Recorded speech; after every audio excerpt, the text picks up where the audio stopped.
everybody. Good to be back in the saddle. Good to see everyone. Christian, how's it going? Great. Fantastic. Today we got a fun one. This was one of our requests from a patron of ours, Arvin. Arvin's in chat right now. Welcome aboard, Arvin. So we're going to discuss the abortion debate, the pro-life, pro-choice debate. This one, as you well know, excuse me, had a little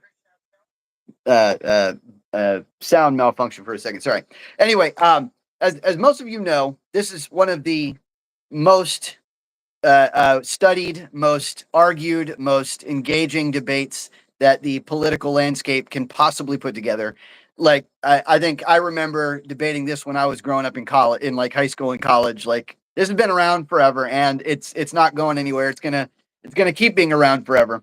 But it's very, very important, right? And before we get started, I want to just discuss the stakes that are involved here, right? Now, I believe in the right to life, liberty, and pursuit of property, right? This is the original John Locke. Now, Jefferson changed that to pursuit of happiness. That's the one that you guys are probably more familiar with. But for me, the right to pursuit of property is a lot more easily definable when it comes to legal rights, right? And but understand, when I say the right to life is not just one right out of many rights. It is the fundamental right upon which all of the other rights are based on, right? So you can't have liberty if you aren't alive. Yeah. You know, you can't have the right to pursue property if you're not alive. The property won't mean anything to you. You can pass it on to next kin, but that's about all you can do with it. You can't actually make choices if you don't have the power to choose. Right. Absolutely. Hey, Tiffany, how's it going? Welcome aboard. And so, so the right to life is so vitally important, right? So, when we discuss this, understand that we can't just equate the right to life to all of the other rights. Now, one thing I want to briefly touch on is what I mean when I say the word rights, because this is a kind of a nebulous word that never really gets defined, right? Because everybody's kind of assumes they have these rights, right? And what they mean is, so far, the government has granted these privileges to them. Now, what I mean when I say right is a little bit different because I'm religious, right? What I mean when I say right is the necessities through which I can perform the will of God, right? Because if I can't be alive, I can't perform God's will on earth. If I can't have liberty, I can't do for God as defines his grace. And if I don't have the right to pursue property, I'm severely limited in the charity that I can offer. Right. So these are the things that I think, and honestly, if you guys research, you'll see that these are where these rights came from in the first place. When John Locke was putting this together, he snatched these right out of Christianity. Right. So that's where these rights come from. Now, what most people say when they say rights, they just say it kind of flippantly. They're like, oh, I have reproductive rights, or I have, that's my right to this. That's my right to that. I think it's deeper than that. I think it's accompanied by a duty, and that duty is to fulfill God's mandate. Now, you don't have to agree with that. That's kind of that's something that religious people are going to think, and not necessarily secular people. But understand that that's the origin from where these things come from, and that's where you're going to hear a lot about that today. All right. So the next phase of this debate, of the pro-life, pro-choice debate. There's one point before we move on. Yeah, hop in. And we'll come back to this. So it has been an effort and a measurable thing that our society has become more secular. And that has actually been on purpose, right? To move us away from having a greater majority of people having a religious perspective like you just described. That's all. Right. Okay, so the next phase of this game, right, when we talk about pro-life, pro-choice, is what it means to even be alive. Now, this is one of the most hotly contested definitions that has existed for a long, long time. But recently, it was kind of solved, right? So, like, to give you guys a little background, the old school pro-life, pro-choice debate was, when does the child become a living creature? When does it become a living human being? Hey, Jonas, welcome aboard. So now, normally, normally people would say, it doesn't become a human being until something like, it becomes viable in the womb, or until it's born, or until they'll pick like arbitrary. The pro-choice side will pick arbitrary measures along the stage of embryo development. But recently, and they did a poll in the University of Chicago that said that 96% of 5,000 biologists, and I'm just to refresh your memory, biology is the study of life, right? So these are the people who would tell you what life is. 96% of them said that life begins at fertilization. Right? Yeah. I mean, the literal like definition of biological life Absolutely. is right that they um yeah Yeah, the basic stuff like reproduce. are all present at conception. Absolutely. Yeah. So like, yeah, if you right, exactly. Like you said. So if you think about like the what is it, like the 7 characteristics of life that you learn when you're in science class to begin with, it's like, cell. I have them here. Yeah. Oh They yeah. call it homeostasis, Yep. organization, cellular metabolism, growth, adaptation, response to stimuli, and Yep. reproduction. Yep. Yep. And one thing real quick on these, when they say when they say all these characteristics, the best way to phrase it is that the creature is oriented or ordered toward these things, right? Because like obviously a 6-year-old boy can't reproduce by himself. No, the cells are reproducing them. Right. But the cells split, and yeah. the species has the ability to reproduce. It's ordered toward reproduction ultimately, right? So yeah, that's what makes life, and this is relatively solved now. You would think that it isn't, because a lot of the pro-choice arguers these days are still stuck on the older arguments. Now they've changed the tune. The new philosophers have this new game that they play. It's a new philosophical kind of game where they say instead of life, they don't define the living human being as a person yet. Right? So they changed it from right. So that's the new game. The new game is has it received its personhood yet? Now, if you were to look up what person is in a dictionary, it's just going to tell you a living human being, right? Like if you were to look it up in a scientific manual, it's just going to say living human being. If you look it up in even legal context, it's going to say living human being, which means that we're still left to the philosophical argument. Basically, we have to, go back and forth on it. Now, my personal belief, again, is that this still takes place at fertilization because I personally believe that human worth is inherent.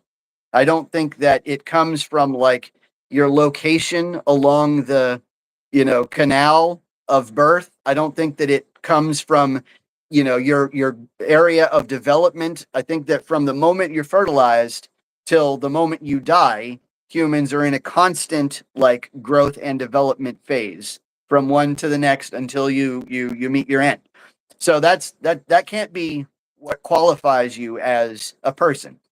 I also don't think what it called the new age philosophy would claim that what gives you worth is actually conscious experience. That's the new game that's played, right? Conscious experience. Now, again, I think this is relatively arbitrary because for example, I am more conscious than a 3-month-old infant, but that doesn't make me more morally valuable than a 3-month-old infant. In fact, matter of fact, if anything, they're the more helpless. They're the more worthy of protection, right? I can protect myself, but they have nobody else, right? So like if you would think that if anybody receives these rights, these protections, these privileges, it would be the least, the most susceptible of us, the least capable, right? Well, the most advanced societies care for the helpless the best. Yeah, absolutely. and value their young. Yes. Absolutely. So when we get into this, before we really dig into this, but this is one of the things that I'm worried about is that people come away from this thinking that I'm like going around calling people murderers because they perform an abortion.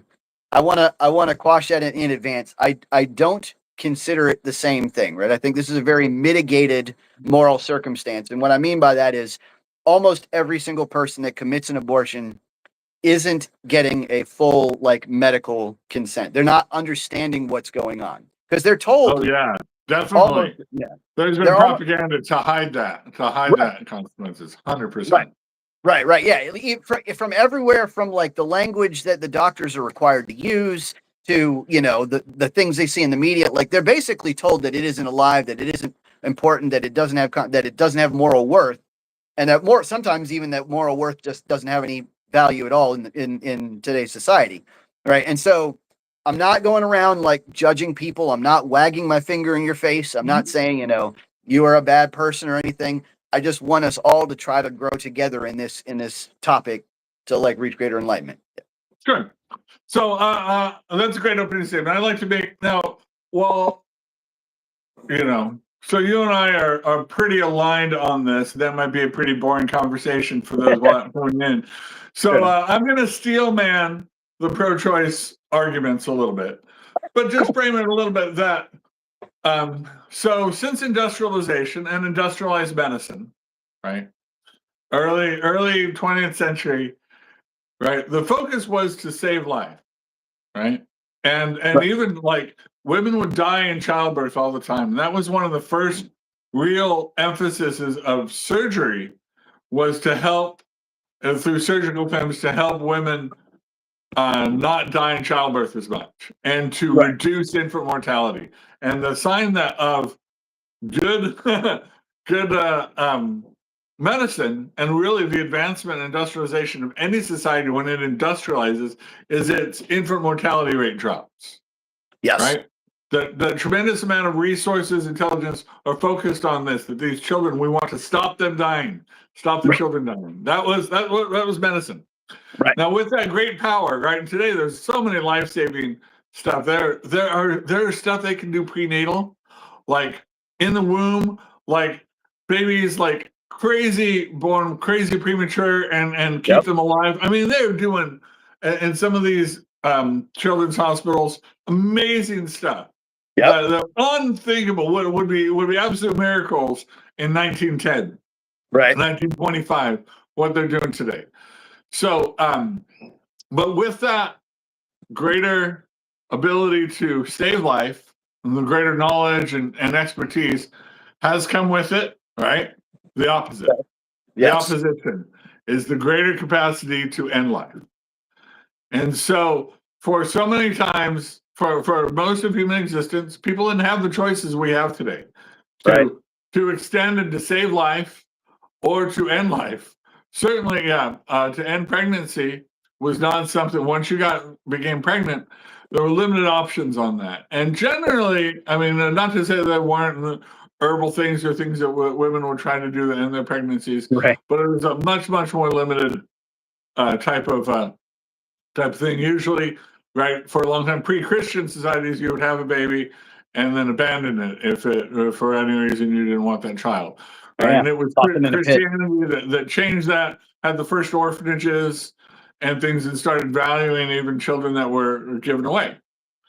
Now, for people, right, the common sense, like for us, right, that life, God gives us rights, and we make sure the government doesn't take those rights away. Right. And life is that fundamental. So for the opposition, what we see is the rights of the unborn, right, the child, right? They're seen as the rights of the mother, right, the pregnant woman, right, and that she has certain God-given rights that the government can't take away, right? Bodily autonomy, individual freedom, choice over medical types of things. I'm still manning the arguments that women that are pregnant have the fundamental right to make decisions about their own bodies, including whether or not to continue a pregnancy. And the government shouldn't be involved in that. That's what they're saying. That should be a right.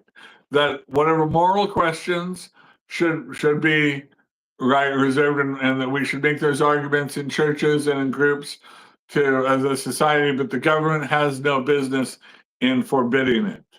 Right? Okay. These are the sort of and these are the more open things that the reasonable people can disagree and say that abortion is a tragedy when it occurs, but that it's not the government's role to prevent a woman from doing it. Right. right? Right. And I think that was the intellectual argument that before he got banned. Who was the comedian that got one of the early comedians that got Oh, I think I know canned? what you're talking about. A redheaded guy. Yeah.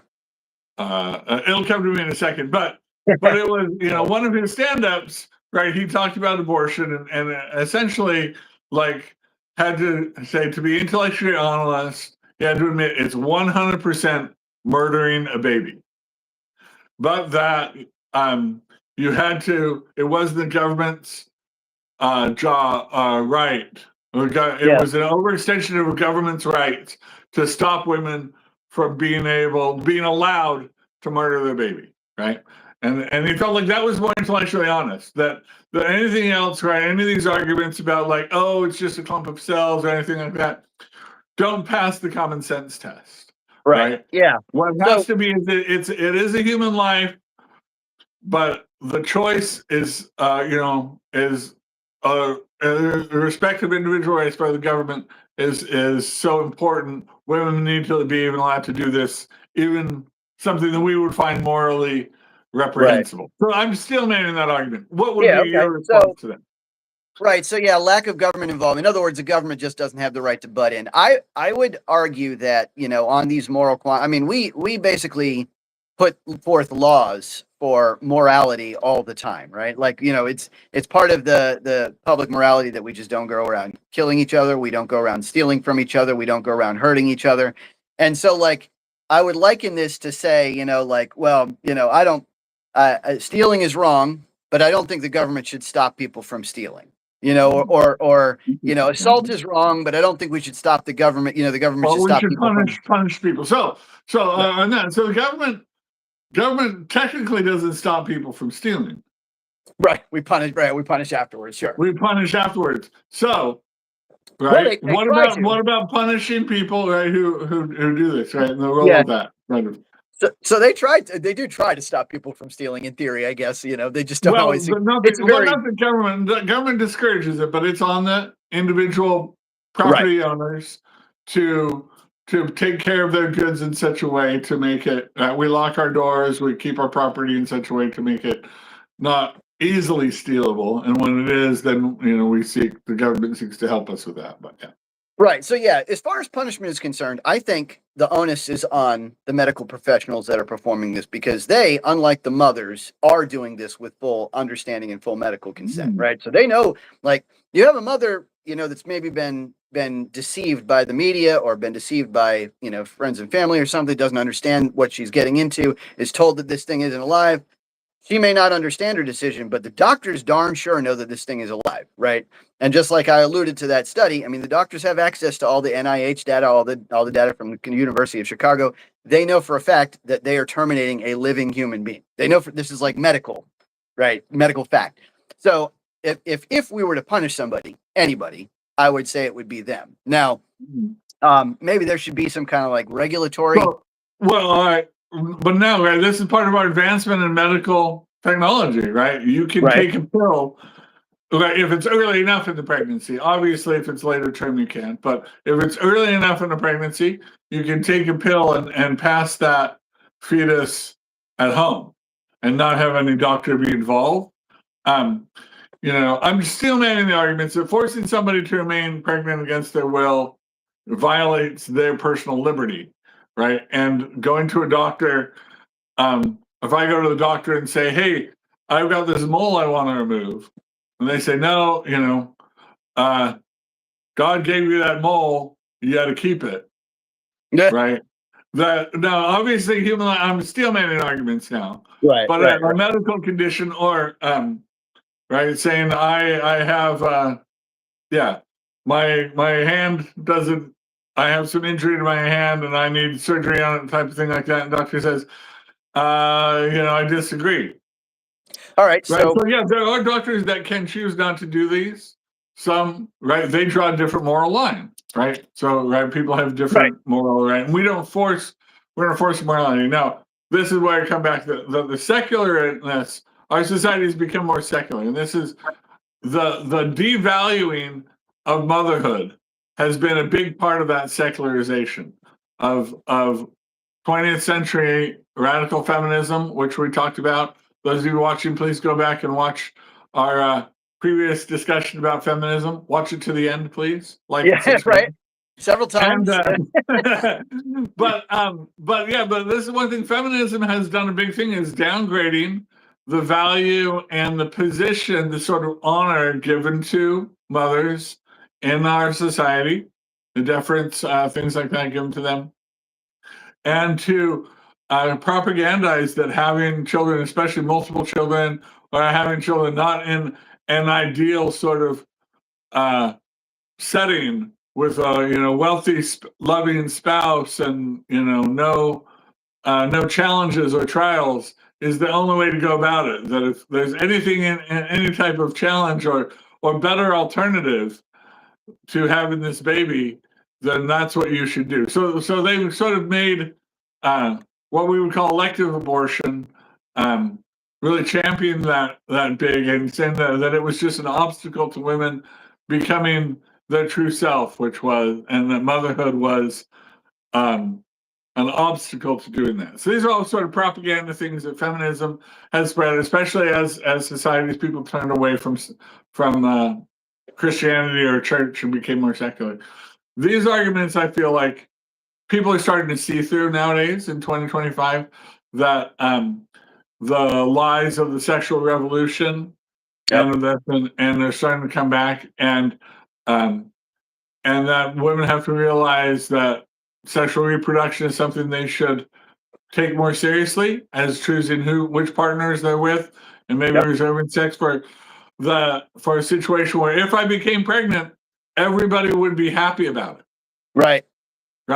Maybe I shouldn't have sex if the result of this was a pregnancy that I was unhappy about, and then maybe that decision affects our sexual decisions. Now, and not every woman has full control over their sexuality, but in the West, in America, it's largely they have much more than they have had historically, and we try to give that. If a woman feels like she's being forced into or through non-consensual sexual activities, the government basically is not stopping her from stopping that pregnancy as well. Yeah, so I want to to reach. So Upgrade mentioned that this is a classic rejection, a classic contention that I hear is that men talking about pregnancy embarrassing. Right. This is one of the things that I hear about the abortion topic all the time, is that like men, because we're men, we just don't have a say or something. That because we're men, I guess we just don't have rational minds. We can't talk about moral issues. Just understand that whenever anybody talks about any moral, like, I don't commit murder, but that doesn't mean that I'm unfit to talk about murder, right? Like, I don't understand the mindset of a thief, but that doesn't mean I'm unfit to discuss, theft. So just because you don't happen to be personally involved in a particular action does not mean you can't discuss it philosophically or morally. And we're discussing society's opinions towards the government's role, right? So for a long time, a right was created out of whole cloth on very weak grounds that said the government could not bar a woman from having an abortion earlier than 20 weeks, first trimester. Right. That's arbitrary. Right. And based it on this sort of right to privacy that didn't exist. Now, it was always a very tenuous, and said it was a constitutional right. So that was always pretty weak. And finally, the judges said, didn't exist. Even those that support rights for abortion felt like it should have been based on the 14th Amendment, not just created out of whole cloth. But, so the left, or people with pro-abortion, the Democratic Party, it's part of their platform, had opportunities to change the law, the federal law, and make this sort of Roe v. Wade thing law, and they didn't do it. Of course not. And part of it is that they want to wield this threat to get votes. It's sort of a for them it was an issue. It was a fundraising issue too. It was a thing they didn't want to affect real change. Right. So now the issue. It's not that women are, the federal government is kind of out of it, right? Right. This is something each individual state has. Here in North Carolina, where we both live, women have the same rights to abortion they had before Roe v. Wade was overturned. Yep. Right? We're talking about the government's role in that. So now the federal government's not involved at all. Every state gets to sort of tailor it to what we find acceptable, and if we can marshal it and make our arguments and our positions that we value these things, and we can make those changes at the state level. Right. Absolutely. Yeah, speaking of, didn't you say, wasn't it Ruth Bader Ginsburg herself even said that that Roe versus Wade was just a terrible decision or something like that? It definitely should have been on. There's nothing in the Constitution that mentions anything remotely about this right to privacy or something like that. This right to privacy of your personal life with regard to your child that you're going to carry in public at many points in time. But in any case, it was a completely arbitrary number. They just came up with like this random number, like what was it, like 3-4 first trimester or something like that, and then they're like, oh sure, just randomly, let's just pick one, like 20 weeks, no, 19 weeks, no, that's not enough. 21, no, whoa, what are we doing? Let's just go in the middle, like flip a coin almost. But anyway, yes. So I do want to discuss the exceptions to the rule that I would accept for what I think when I think of the times when I think an abortion would be reasonable, right? Sure. There's one time that I think everyone can agree with, everyone on earth. I think even the most staunch pro-life advocates would still say that if the mother's life is truly in danger, that anytime, and this is like the same thing for any other case where your life is in danger, you are allowed to take life to protect your own, right? It's called self-defense. This is a very standard, like, philosophical understanding, right? Like and anyone who finds themselves in that situation, it's only just, I want to be clear, but it's only for a short amount of time, right? Like for the first trimester, for maybe 4 months. After that, it's medically safer just to get a C-section, right? So if like the mother's life is in danger, it's medically just a better plan to just take the baby out, give birth to it, and then you could save both lives, and it's safer. Like if you're trying to save the mother, it's actually just medically better to do it that way. Now, but understand when I say this is an exception, this is a very small fraction of cases.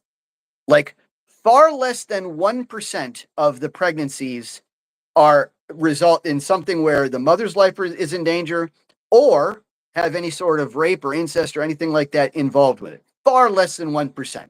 So like we're literally talking about 99% of the cases are non-exceptions, are the general rule of I want to get an abortion because I just want not to have a financial burden, or because I don't want to have to face the social consequences, or because I don't want to have to drop out of school or something like that. Those are the decisions that are being made. And I don't want anybody to think that I'm belittling those decisions. They're still important decisions, but none of them will ever be as important as a life, ever.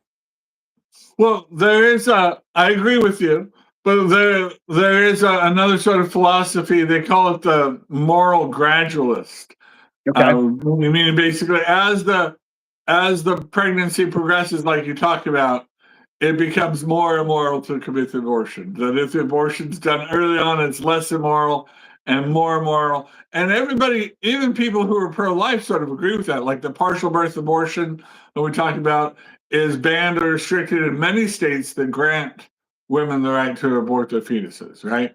They still when it's a very, very late term pregnancy where the child could be born via C-section, right? Then abortion is banned in many, many cases, right? But they feel like that it's not as big a moral issue if it's super early on because, Now, I'm just trying to steelman their arguments because they're saying that the fetus lacks sort of sentience or the higher capacities of thought or whatever kind of things, and couldn't survive out by well later in the pregnancy when the child has that more cognitive abilities and can survive outside the womb. Right. Then it becomes, even though it's in vitro, it essentially becomes a human life. Yeah. So, hang on one second. We'll address. Sure. So if the problem I have with all of these counter arguments is that every single one of them is kind of arbitrary, right? Like, there's Yeah. really only one point where you can point to and say, this is where life begins. This is where moral value starts. And then after that point, it's like you could almost just throw a dart and get luck, like it wherever you hit, that's where you would, because some people say, all right, well, the fetus becomes viable at like 4 or 5 months. That's when it's got moral worth. Or, third trimester, that's when it's got moral worth. Or, when it first gets brain waves, that's when it's got moral worth. Or when it first, and of course, the New Age classical argument is when it has conscious experience, which, by the way, I've seen studies that say that conscious experience doesn't even begin till like 6 months old outside of the womb. Yeah. Right. So does that mean we start killing off 3-month-olds? That you can't just do that like arbitrary dart throwing. In my opinion, I think you have to. Yeah. And this is to steel man the pro-life thing is right. Sure. Once a child is born, right, has breathed free air. If a mother doesn't want that child, right, she may give it up for adoption. There are other options. But if she chooses to kill that child, she is dealt with very harshly, and everybody agrees, right? If she doesn't want that child and she kills it on her own, that's not a choice that she is free to make anymore. She will go to prison for the rest of her life. She will be denied. She will not breathe free air for a long, long time, and everybody agrees with that. And so, the difference between, 9 months in vitro and 3 days postpartum, Right. It's 7 inches. yeah, 5 or 6 inches down the vaginal canal. That's it.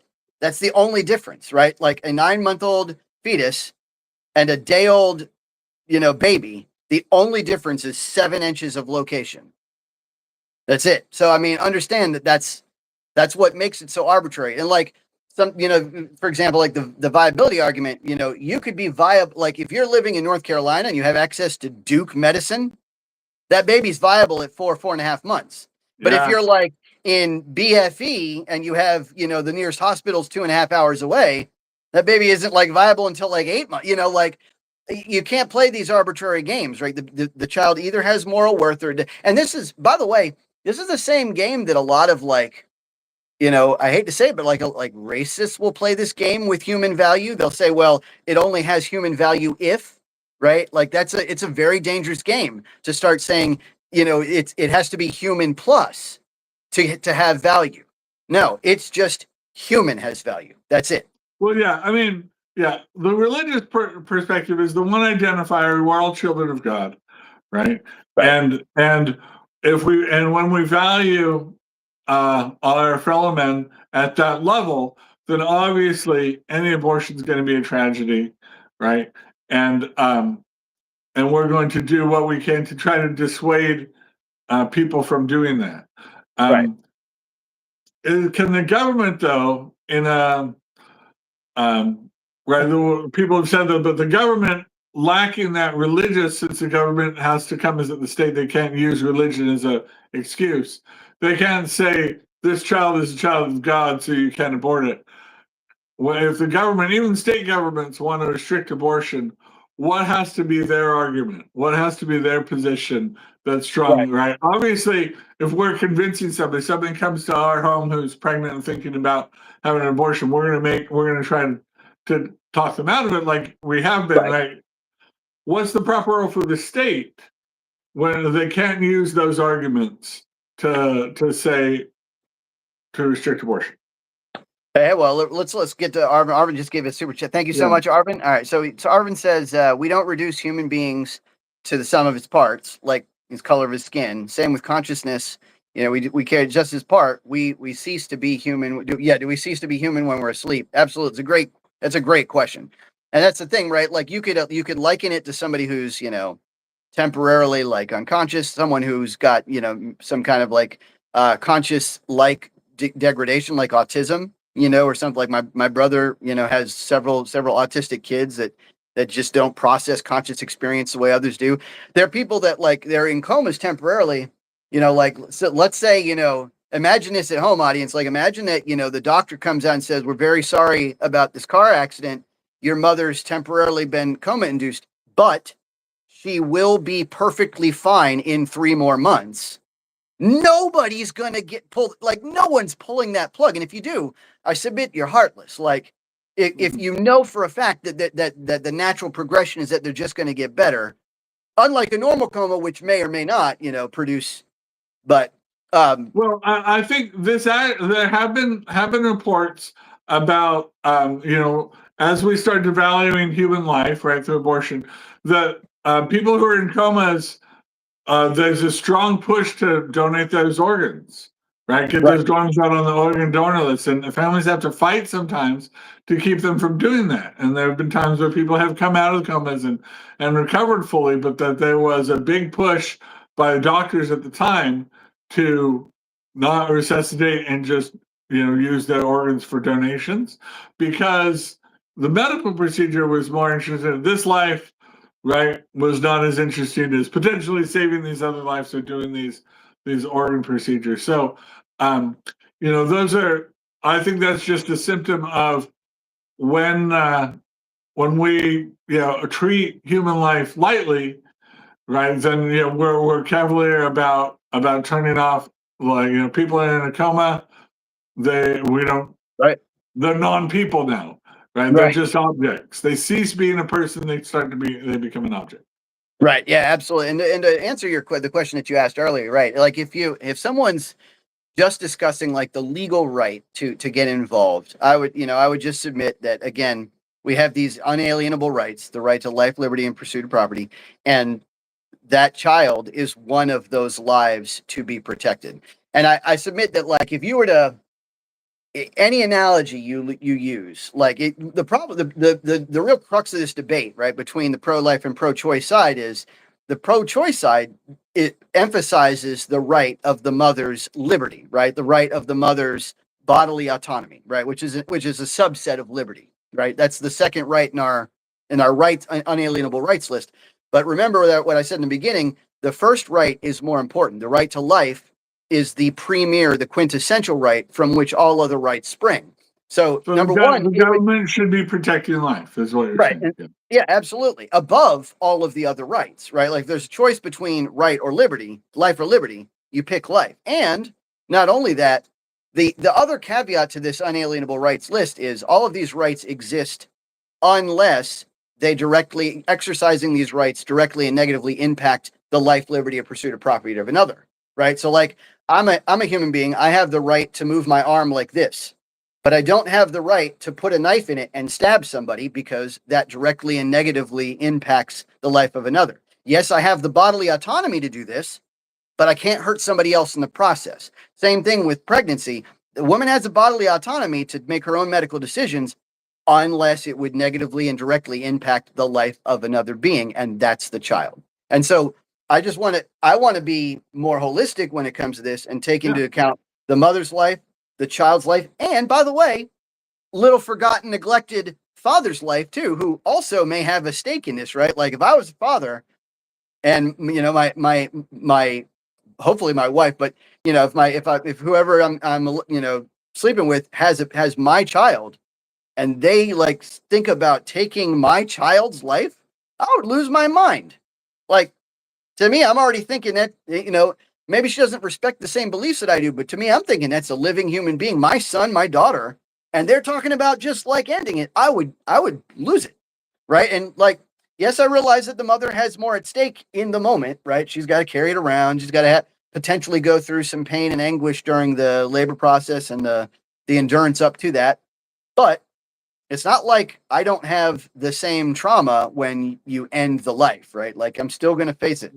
And speaking of trauma, this is a little known fact, but, like, suicidality, by the way, drastically increases among mothers who have abortions. Like, there was a study that was done with California Medicaid patients that said basically the suicidality doubles, right? As opposed to, like, women who have the kid, women who don't have the kid are, like, twice as likely to kill themselves, especially on, like, the anniversary of that child, like, would-be's life.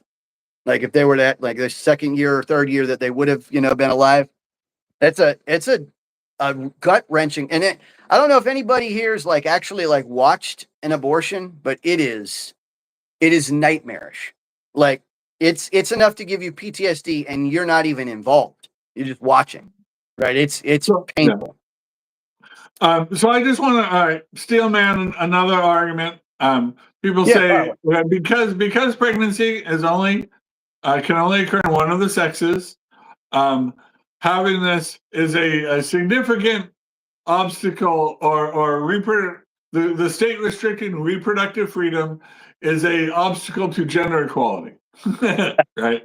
Is there any way that the state restricts the reproduction of men, in the same way that they would restrict the reproductive choices of women? So that's a great question. I'll be the first to admit that that motherhood is unique, right? And while men may have their bodily autonomy restricted for the sake of the society, like for example, the first thing that comes to mind is the selective service, right? Mm-hmm. Like I have to submit my body to the defense of the nation should they need. I've already served. Hopefully they don't need me again, but if they do, I'll answer the call. Like I can't imagine with my knee that I'll be very good to them, but I still got a mind. But yeah, so I mean, there are other equivalents, but they're not quite exactly like motherhood. Motherhood is unique, right? And so there are very few situations that are going to exactly parallel that. But yes, I think that there are times where the government can mandate that you take care of your children, right? Like, if, for example, I'm a father, and this is a classic one. If I'm a father, and for example, I'm giving my baby a bath, my young child a bath, and it's like in the like little bath cradle, right, to make sure its head stays out of water, and I get distracted for a moment, and the baby falls in for something, I absolutely must use every ounce of my body to rescue that child, or I'll go to jail.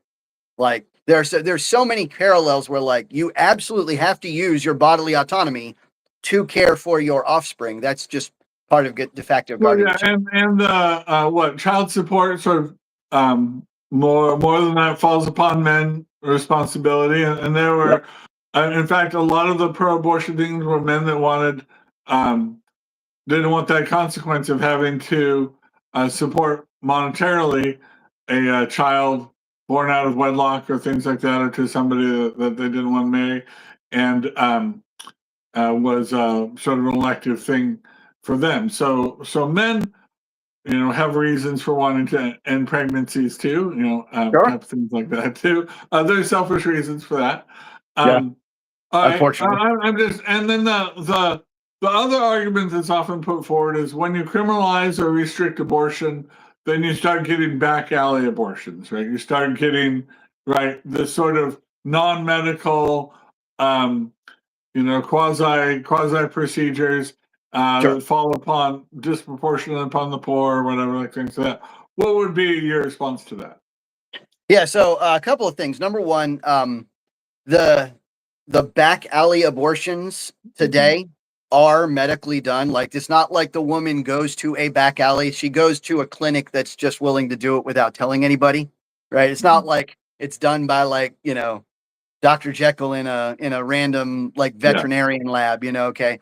But the other thing too is that they're essentially just as safe now as the rest. There was a I can't remember exactly what the study's correlation was, but ever since Roe versus Wade, it actually indicated that back alley abortions had actually increased just because of the desire to like keep it private, to keep it secret. And by back alley, again, I don't mean like back alley. I just mean that, right. And so again, it's like one of those things where it's almost a non-issue.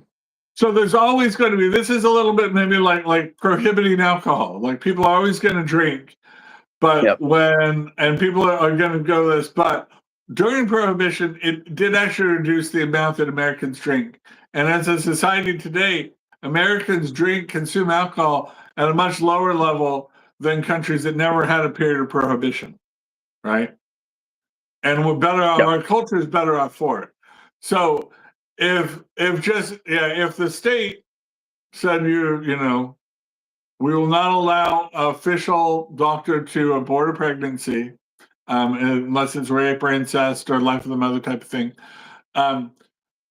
people are going to, that means there's still going to be abortions, but there'll just be less of them. They're going to be off the books, right? Kind of abortions, what you're saying. But overall, there'll be fewer abortions because of that. Or is it more about just sending the message that we as a state value each life and we want each life to be born? That we Right. don't condone this. Is it more just saying that as a society, or do we really want to actually stop the procedures? Is that the more important thing if they're going to happen anyway? Well, I'm yeah. too So many arguments. right. Yeah. I don't think that. Right. I don't think that it. I think that it is definitely true that making something illegal decreases its use. Right. So, like, if your goal is to minimize the loss of life, if your goal is to minimize abortions, and you make it illegal, it will go down. Right. Now, yes, it's true that while it goes down drastically, some of the unrecorded ones will go up probably, but nowhere near the amount that you will drop by making it. The same thing happened like right after Roe versus Wade.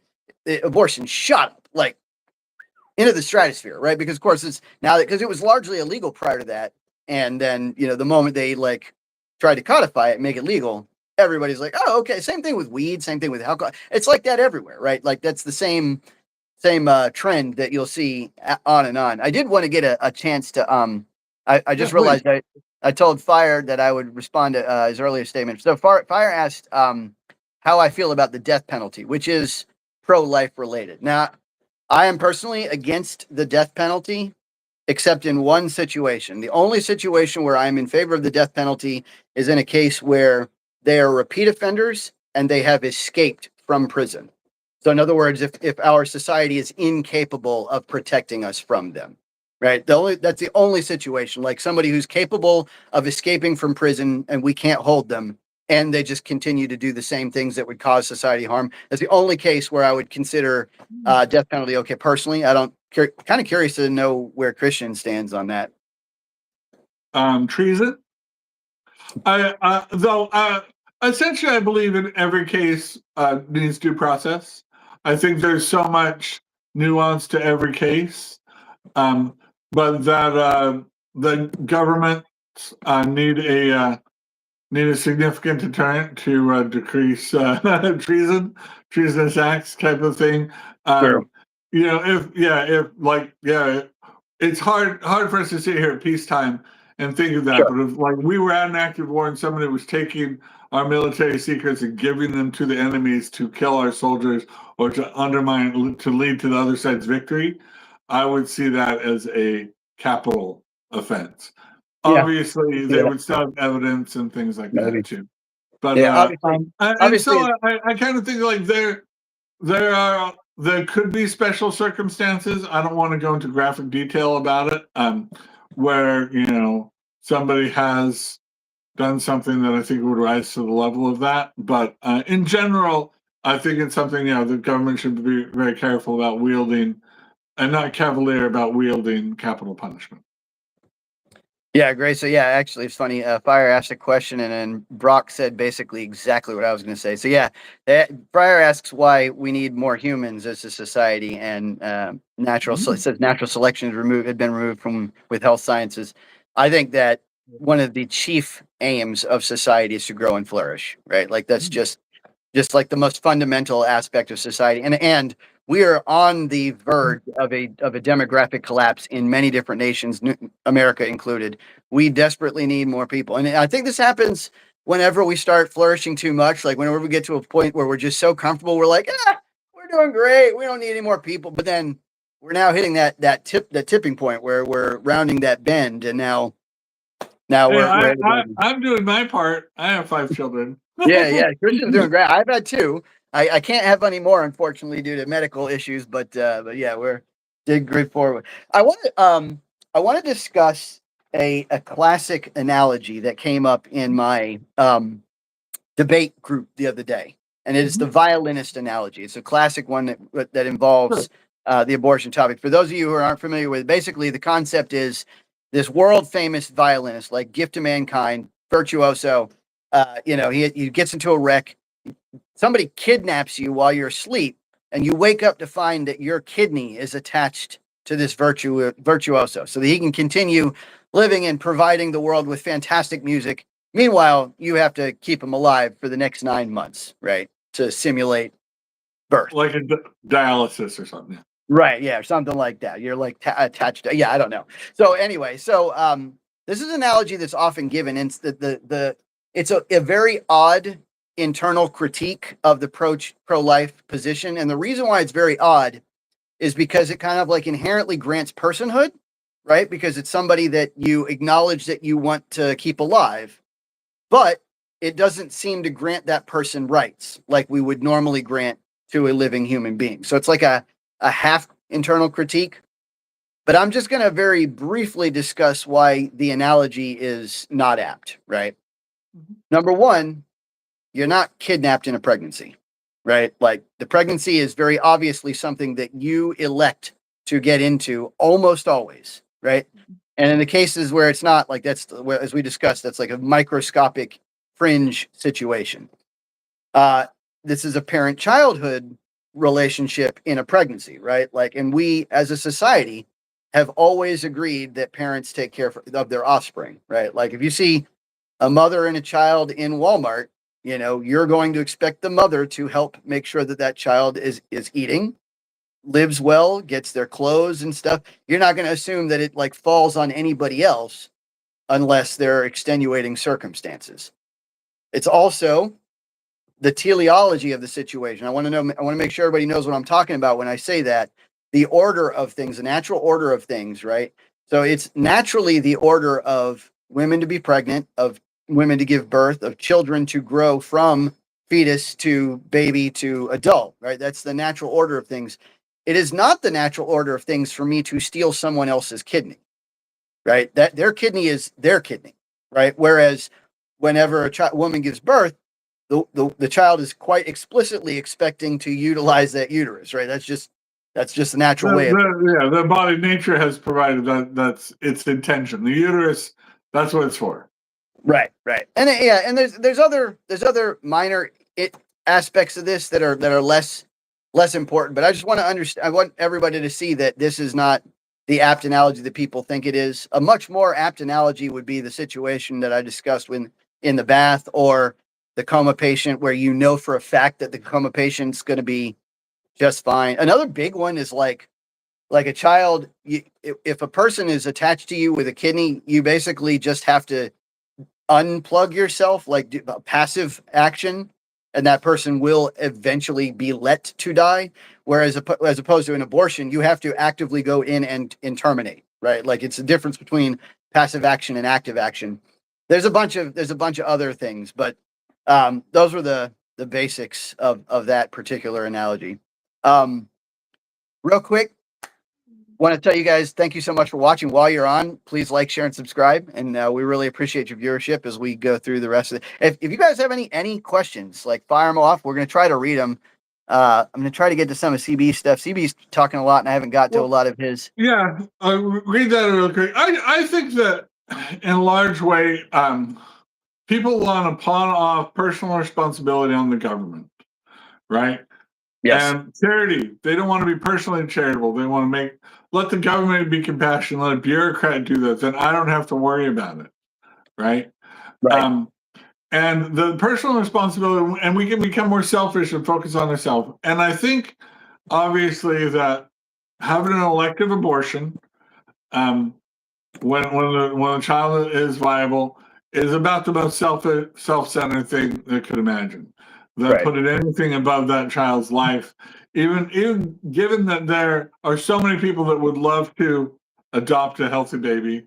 Yeah. If you are not up to the task of raising that child, bring it to term, and it will go to homes that are wanting it.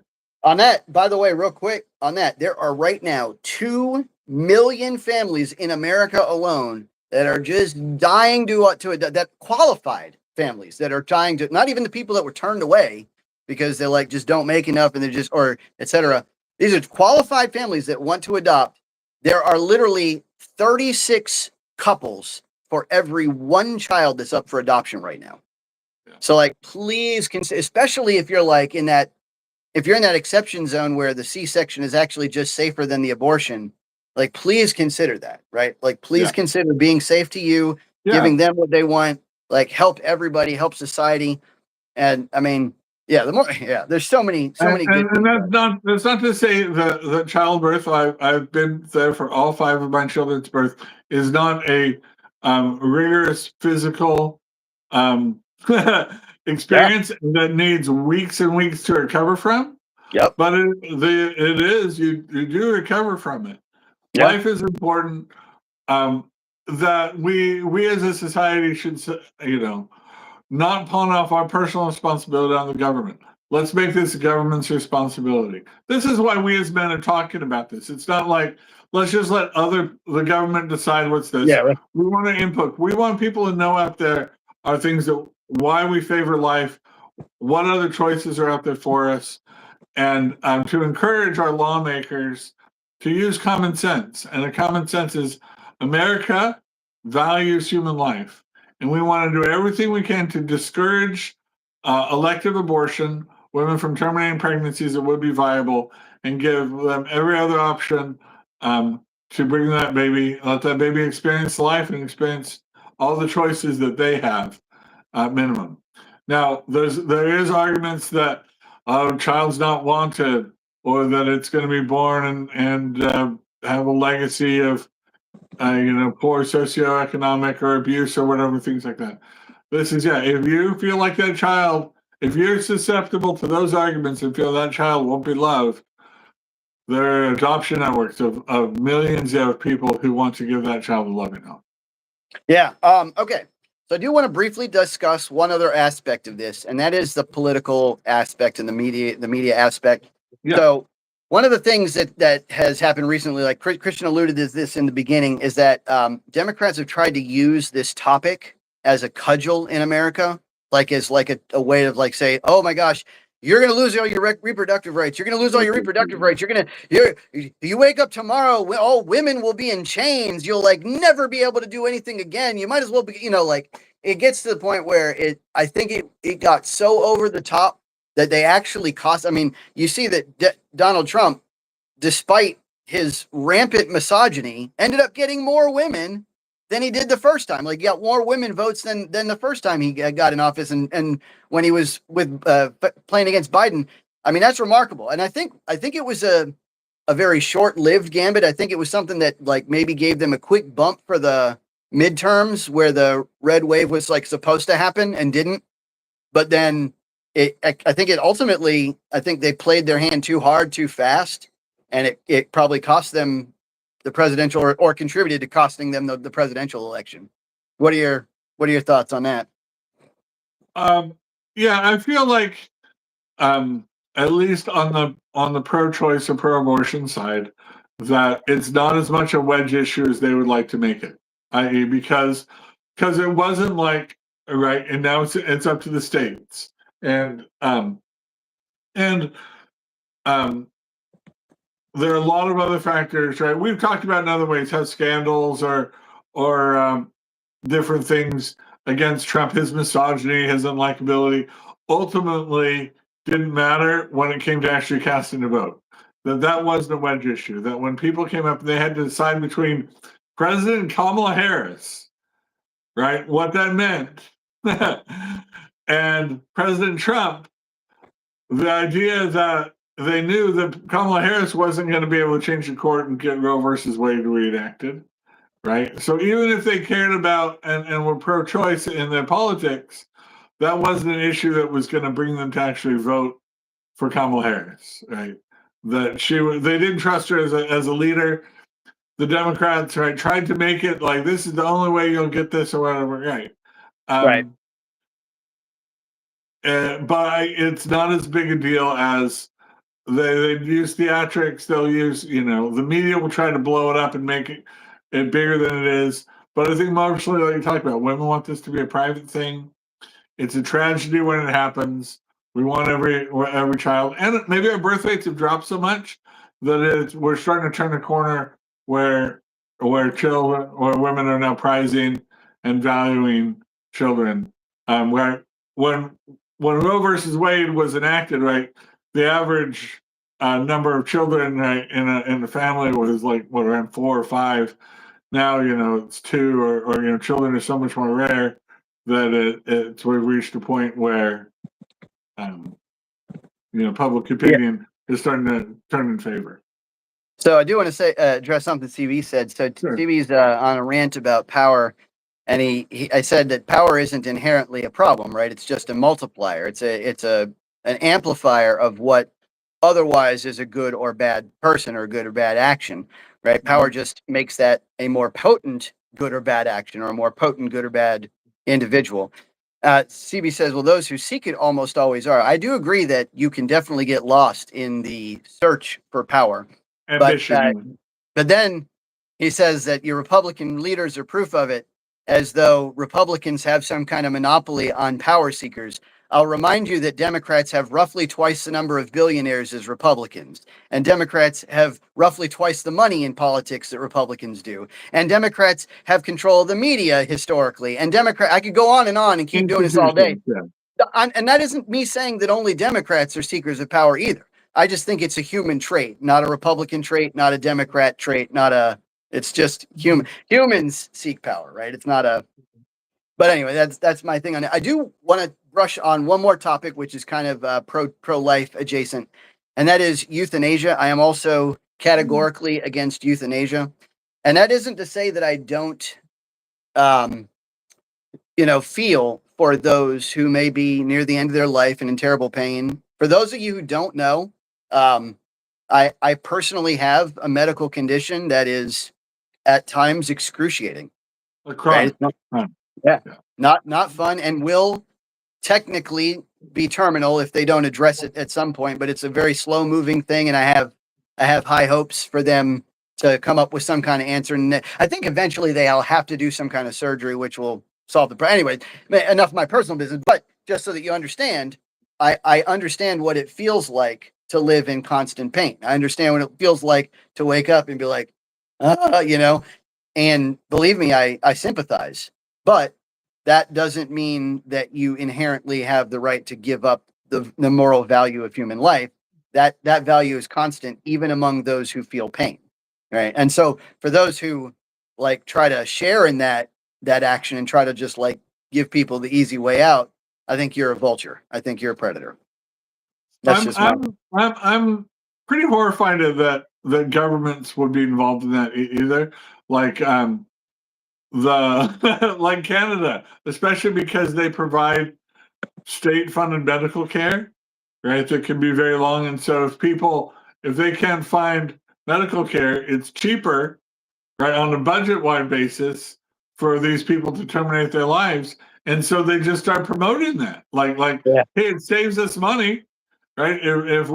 Since we're paying for everybody's medical, if you dying stops all your medical bills that you'd be doing for the next 10 years, I think it's a perverse, wicked incentive, and should not be allowed, especially when the state's involved in medical, like Medicaid, anything like that. At any point, if the state is funding medical bills, anything like that, should categorically be opposed to euthanasia. Yeah, absolutely. All right, last topic, and I promise I won't bore you guys anymore. The last thing I want to make sure that everybody knows is that I'm not one of those who only focuses on the pro-life choice issue up to the moment of pregnancy and then washes my hands of the whole deal. It's well, you had the child now, tough crap if you're in a bad situation. No, I'm very much the kind of person who is, involved in charity. I'm very much the kind of person who believes that we should find the best possible life for children after pregnancy, right after pregnancy is over and they're born, and for the mother and the family that's involved. I just don't want people walking away thinking that because that's, to be fair, that's kind of like a Republican stigma. And I'm not saying that Republicans actually think that, but it is a common thing thought about Republicans that they're oh, all they care about is up to that point of birth, and they don't care anymore. No, we absolutely care. Absolutely care that the child has a home. Absolutely care that the child has a good life.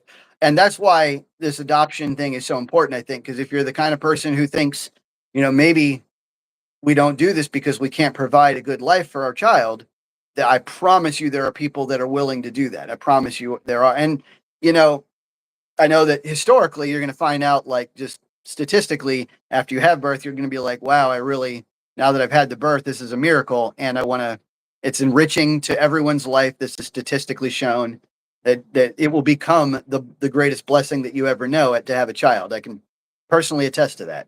Now, I'm not saying it's going to be easy. Child rearing is tough. It's a lot of work, but just know that I'm there for you. And honestly, if you guys have any personal needs, as soon as we're rich and famous podcasters, I'd be happy to help start a charity or something for you guys, and donate to plenty of things. I definitely donate to churches and stuff to help out with this issue. We're $5 closer. Thank you, Arvin. Yeah, thanks so much, Arvin. I appreciate you guys. Thank you so much for all your support, guys. And Christian, any last words to wrap up? Well, I think not to be glib about this, but the common sense on this has been the common sense of 1,000 years, right? And that we celebrate pregnancy, we celebrate women, we celebrate motherhood, we value that. We allow our society can perpetuate if millions of men go off to die if we protect our women and they continue to have children, and our families are the foundation of our civilization. You know, if we want our great republic, our experiment here in government by the people to continue, we need a new generation. The world must be people. Let's do it with happy families. Amen. All right. Thank you so much, guys. Appreciate all your help and your support. And we do this for those of you guys who just tuning in. We do this every Wednesday and every Saturday at 8 p.m. And we'd love to see you again. Thanks so much. And tell all your friends and family about us. You know, a couple million people. See you next time on Common Mansplaining.